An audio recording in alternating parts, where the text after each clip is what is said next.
Millions of people walk across the pavement of Mexico City's Zocalo every single day. It is a dense, bustling center of commerce and colonial architecture. But directly beneath the concrete lies the epicenter of an empire. In 1521, Hernán Cortés and his forces systematically dismantled Tenochtitlan, the capital of the Aztec or Mexica people. They took the volcanic stone blocks of the city's greatest religious monuments and repurposed them to construct a new Spanish capital, including the massive metropolitan cathedral, physically burying the indigenous power structure.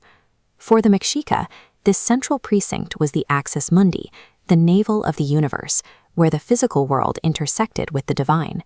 Yet, as colonial buildings multiplied over the centuries, the exact coordinates of this sacred epicenter were forgotten. But those original structures were not completely destroyed. The lowest levels of the Grand Temples survived. Sealed beneath the colonial streets, they effectively became a massive time capsule waiting in the dark. For 400 years, an expanding modern metropolis grew right over its own origins.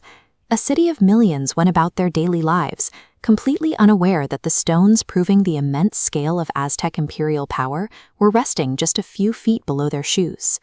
That historical amnesia broke in 1978. City electrical workers were digging a standard trench in a slightly elevated area behind the cathedral when their shovels scraped against a massive solid object.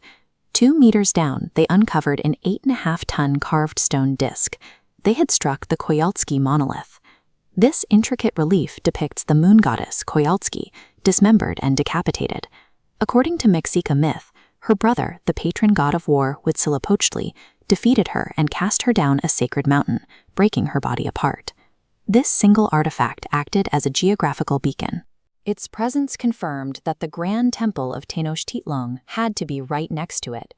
Over the next few years, the city authorized the demolition of 13 modern buildings to finally excavate the Templo Mayor. Pulling the Coyolxauhqui Stone from the mud provided the definitive proof that the legendary center of the Mexica universe had survived the conquest. This scale model shows the unearthed twin pyramid. Rulers expanded it 7 times, nesting older structures inside. The blue northern shrine honored Tlaloc, god of rain and agriculture. The red southern shrine belonged to Huitzilopochtli, god of war, representing military conquest and sacrifice. Placing these two opposing elements side by side physically manifested the Nahuatl concept of at Tlachinoli, which translates to burned water. By merging the forces of water and fire, the Mexica created a powerful metaphor for holy war.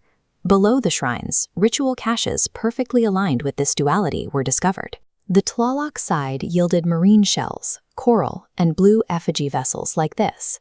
On the Huitzilopochtli side, the earth yields sacrificial flint knives and the skulls of defeated warriors.